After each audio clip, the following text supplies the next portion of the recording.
Press the button on pump to start crimping. PC-45 Hydraulic crimping head. Remove the bolt.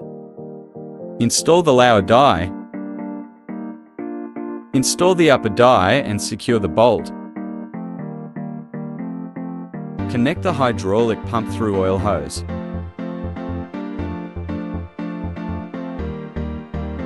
After connection, turn the joint half a turn.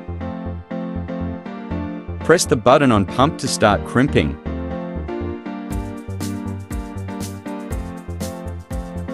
Release the pressure after crimping.